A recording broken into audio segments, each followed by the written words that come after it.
नमस्कार दोस्तों। हमारे देश में लगभग 11% लोग डायबिटिक हैं और 15% लोग प्री डायबिटिक हैं।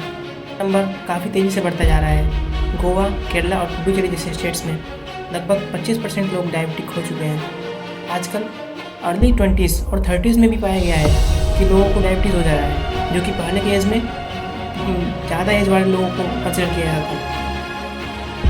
चलिए आज की वीडियो में बात जानते हैं कि डायबिटीज़ होता क्या है।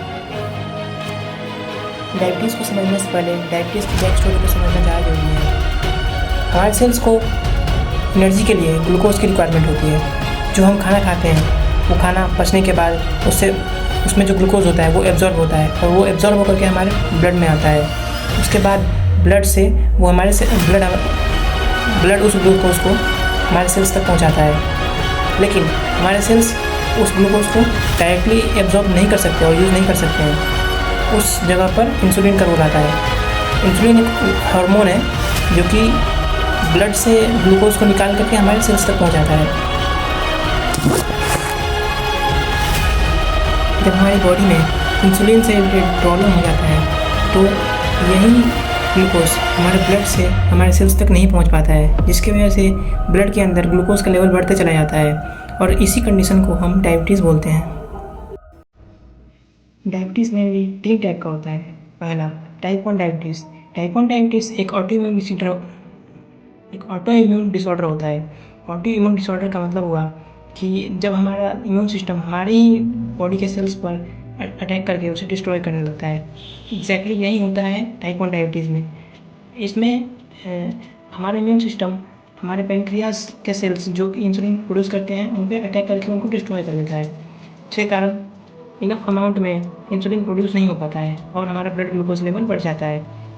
ये ऐसा ज़्यादातर चिल्ड्रेन या फिर यंग एज के लोगों को होता है, इसमें पाया गया है।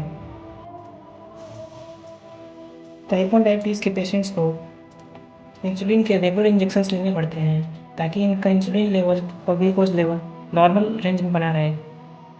दूसरा है टाइप 2 डायबिटीज़।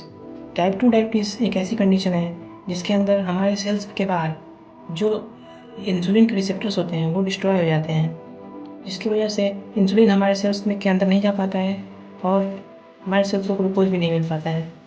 टाइप 2 डायबिटीज़ बाकी तीनों डायबिटीज़ में सबसे कॉमन होता है। सबसे ज़्यादा पेशेंट्स इसी के होते हैं।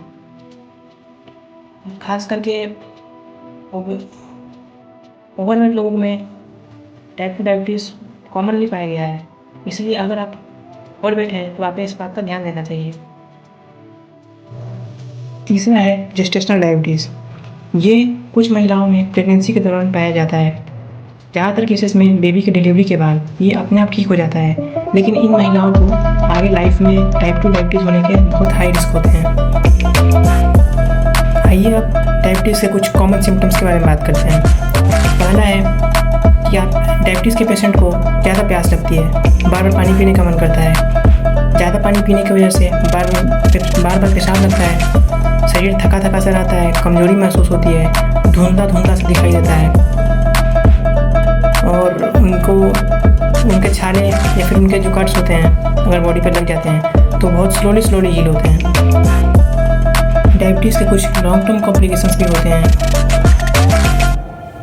ज़्यादा समय तक हाई ग्लूकोज लेवल के होने के कारण हमारे ब्लड वेसल्स और हमारे नर्व्स पर बहुत बुरा असर पड़ता है, जिसके कारण हमारे कई सारे टिश्यूज़ और ऑर्गन्स डैमेज हो जाते हैं। इसके अलावा डायबिटीज़ के पेशेंट्स में कार्डियोवास्कुलर डिजीज़ भी पाया गया है, जैसे कि coronary artery disease, atherosclerosis, heart attack, stroke जैसी बीमारियाँ। चलिए अब जानते हैं कि हम अपने लेवल पे ऐसा क्या करें ताकि डायबिटीज़ हमें फ्यूचर में ना हो। पहला, हमें एक बैलेंस डाइट खाना चाहिए जिसके अंदर सभी इम्पोर्टेंट चीज़ें जैसे कि कार्बोहाइड्रेट्स, प्रोटीन्स, विटामिन्स, मिनरल्स और जो भी एक्स्ट्रा चीज़ें होती हैं वो सब उसमें भरपूर मात्रा में हो। दूसरा है कि हमें एक्सरसाइज करना चाहिए। तीसरा है कि हमें अपने स्ट्रेस लेवल को कम रखना चाहिए। चौथा है कि हमें एक प्रॉपर नींद लेनी चाहिए। 6 से 8 घंटे की नींद को एक आइडियल नींद माना जाता है, तो हमें उतनी देर सोना चाहिए। उसके अलावा अगर स्मोकिंग या फिर अल्कोहल की आदत लगी हुई है तो उसे छुड़ाना चाहिए।